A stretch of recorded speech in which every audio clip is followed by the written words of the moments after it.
Já ouviu alguém dizer que Deus permitiu o divórcio? Que Moisés escreveu a lei que está lá no Antigo Testamento? Que Deus é misericordioso e entende as situações? Eu já ouvi isso centenas de vezes, de casais no limite e de pessoas que queriam uma saída e encontraram essa saída dentro da própria Bíblia. E antes de você chegar ao final desse vídeo achando que isso não tem nada a ver com você, eu preciso te dizer: a dureza do coração é muito mais comum do que parece. E talvez seja exatamente isso que está destruindo o seu casamento hoje. Vem comigo porque isso é muito mais profundo do que parece.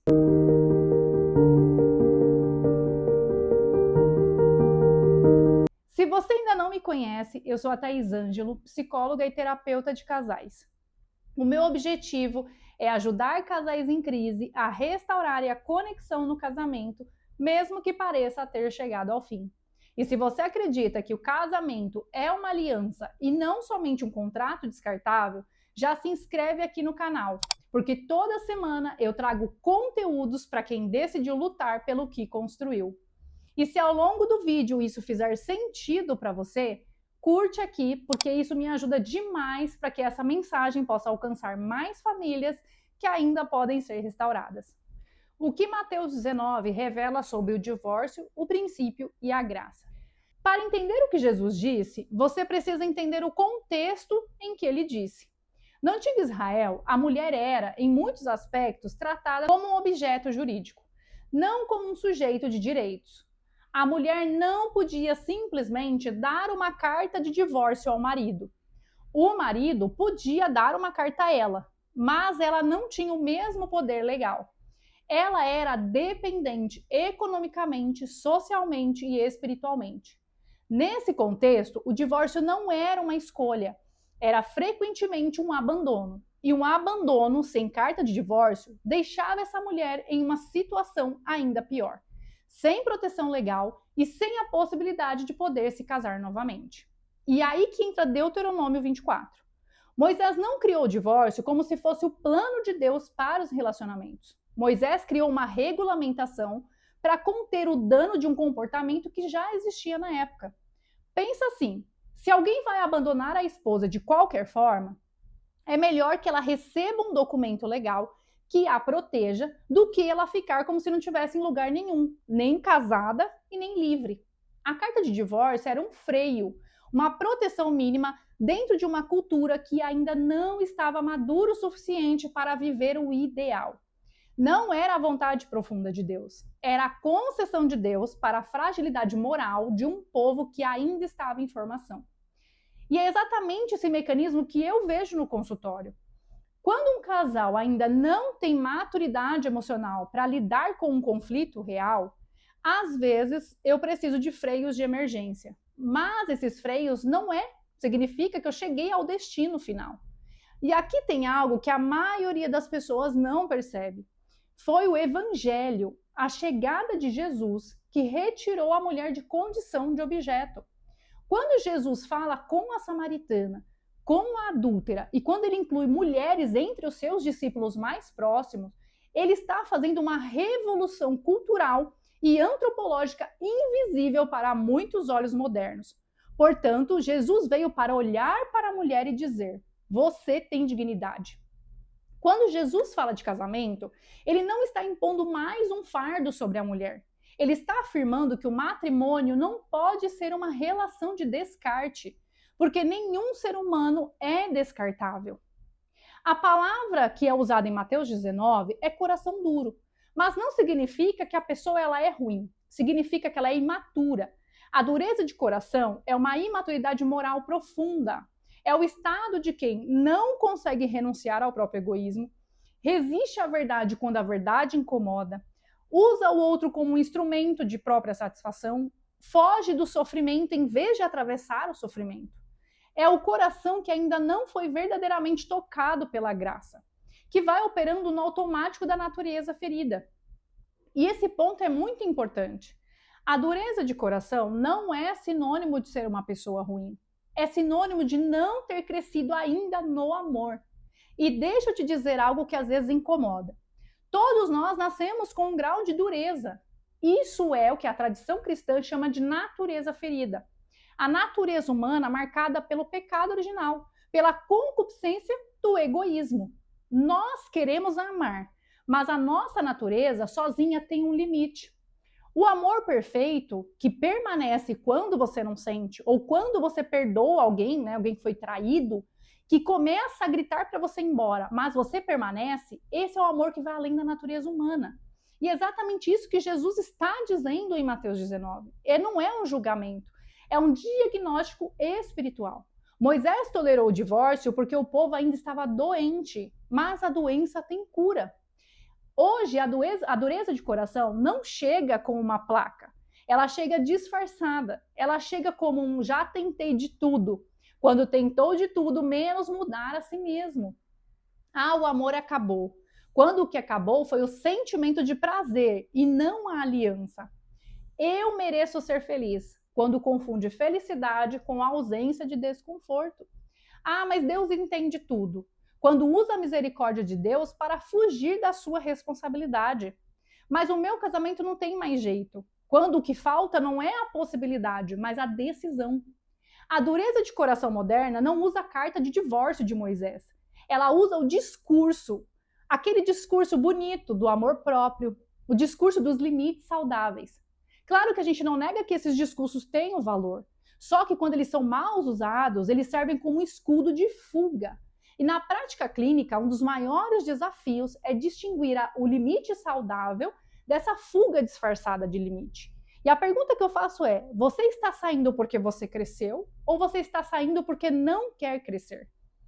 Quando os fariseus tentam questionar Jesus em um debate jurídico, eles perguntam se é lícito ao homem repudiar sua mulher por qualquer motivo. E ele faz algo genial.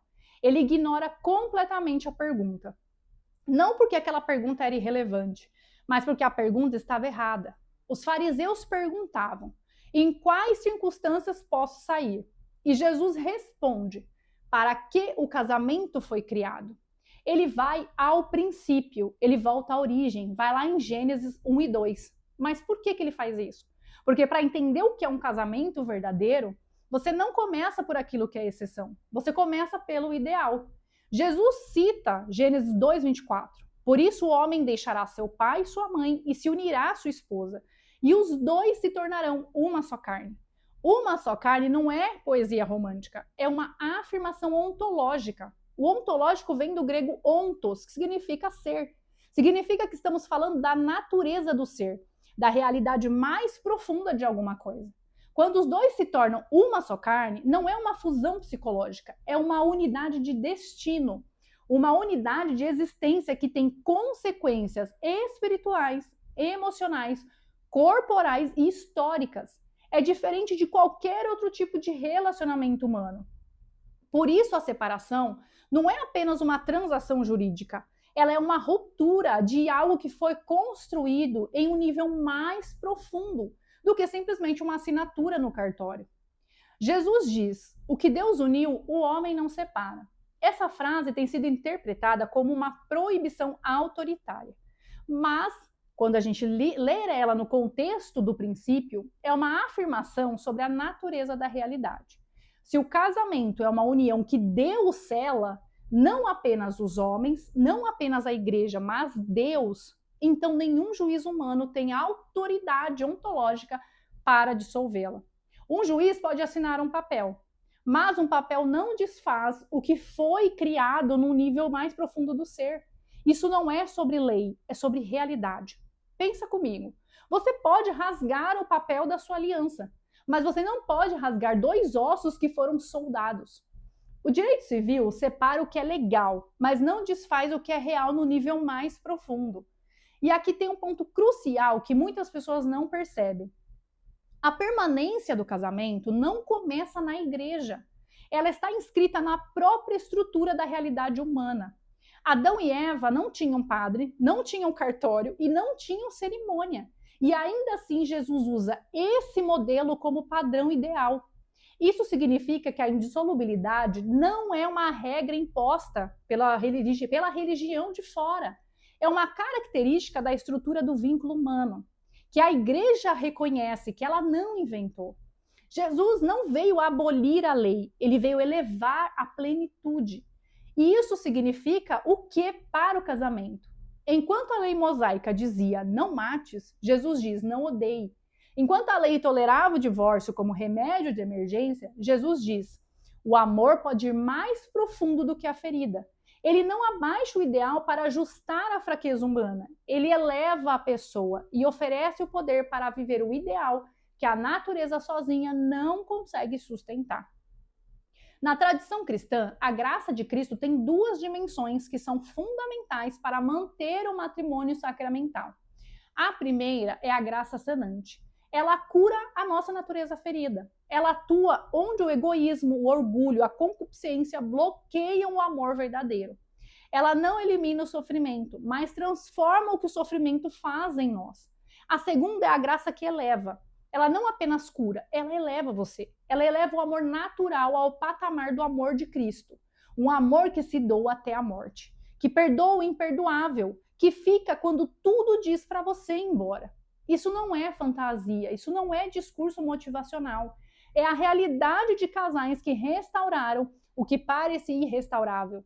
Porque descobriram que não era só dois, eram dois e mais alguém. E eu sei disso porque eu vivi. Não foi o meu esforço que restaurou o meu casamento. Foi o reconhecimento de que eu precisava de algo maior do que eu para que eu pudesse amar da forma que o casamento exige. Jesus coloca o amor acima da letra fria da lei. E aqui tem uma inversão que precisa ser compreendida. A lei de Moisés, ela era mais permissiva. Ela permitia o divórcio. O evangelho de Jesus é mais exigente. Ele pede permanência. Mas o evangelho ele é mais misericordioso, porque ele não pede a permanência sem oferecer o poder para sustentar.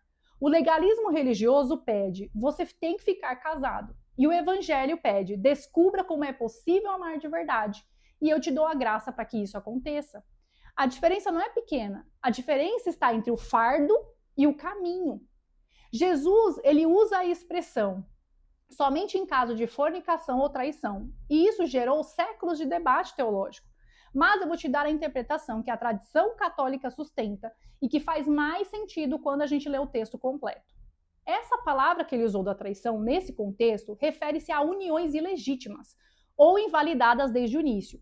Casos em que houve um casamento que não foi verdadeiro, por impedimento grave, como casamentos dentro de graus proibidos de parentesco, ou uniões que nunca foram constituídas de forma válida. Não é uma porta aberta para dissolver casamentos verdadeiros quando há infidelidade. Jesus não está dizendo, se houver traição, vocês podem sair. Jesus está dizendo, se o que vocês chamam de casamento nunca foi válido, essa regra não se aplica, porque não havia vínculo real para preservar. E a diferença é enorme. Ele protege o casamento verdadeiro de ser reduzido a uma relação em que a gente termina por puro sentimento. Se você está em crise e veio até esse vídeo, provavelmente você tem feito a pergunta errada. A pergunta dos fariseus.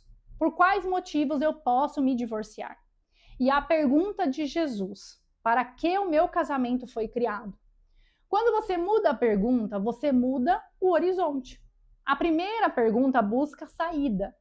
A segunda pergunta busca o sentido. E sentido e propósito é o único combustível que sustenta o amor quando o sentimento esfria. Com base em tudo que discutimos, deixa eu te fazer 3 perguntas. A primeira delas, você está buscando exceção ou está buscando transformação? Existe uma diferença entre alguém que genuinamente pergunta: o que a fé diz sobre o meu caso? E alguém que vasculha os textos sagrados para encontrar justificativa para uma decisão que já estava tomada. E a segunda pergunta, a sua dureza de coração está disfarçada de quê? Lembra que a dureza de coração moderna chega com rostos diferentes. Pode ser aquele discurso de limite saudável, ou pode ser cuide-se primeiro. Pode ser eu tentei de tudo. E antes de usar qualquer um desses discursos, eu quero que você se pergunte: eu estou crescendo ou eu estou fugindo? E a terceira, você já pediu a graça ou só um milagre?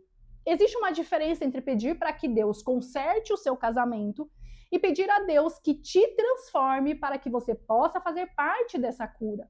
O milagre costuma acontecer quando paramos de pedir que o outro mude e começamos a pedir a graça para nós mesmos. Eu vou ser direta com você. A indissolubilidade não é uma punição, é uma convocação. É um convite para morrer o velho homem. É um morrer o egoísmo, morrer o orgulho e a fantasia de que o amor perfeito vem sem nenhum custo. E nessa morte algo nasce. Nasce a aliança, nasce a maturidade e nasce o amor que não depende do sentimento, porque aprendeu a ir além do sentimento. Isso é o que Jesus veio nos possibilitar. Não tornar o casamento mais fácil, mas tornar o impossível possível, porque ele nos dá a graça. Então, o que Mateus 19 realmente nos diz? Que o divórcio nunca foi o plano, foi a concessão para corações ainda endurecidos. Que o princípio sempre foi a comunhão, a unidade, a aliança que Deus sela. Que Jesus não veio para repetir a lei, ele veio para elevá-la e com ela oferecer a graça que o amor humano, ferido e limitado, ainda não consegue por si mesmo. E que a dureza do coração seja a antiga dos fariseus ou seja a moderna do nosso discurso, ela tem remédio. O remédio não é mais permissividade, é mais graça. Jesus não abaixou o ideal para se ajustar à nossa fraqueza. Ele elevou a pessoa e ofereceu o poder de viver o que a natureza sozinha jamais conseguiria. Se esse vídeo tocou algo real em você, eu quero te convidar para continuar lutando. Eu não estou te pedindo para resolver tudo hoje. Eu estou te pedindo uma coisa simples. Mude a pergunta. Pare de perguntar, eu tenho motivo suficiente para sair? E comece a perguntar, o que eu ainda não fiz de verdade para permanecer? Aqui no canal você encontra mais vídeos como esse, que não te vendem atalho emocional, mas que te entregam a verdade com caminho. Se você quiser aprofundar isso aqui comigo, toda semana eu trago vídeos novos para você. Já se inscreve aqui no canal e compartilhe esse vídeo com alguém que precisa ouvir essa verdade. Porque às vezes essa única verdade na hora certa é o que separa o fim do começo.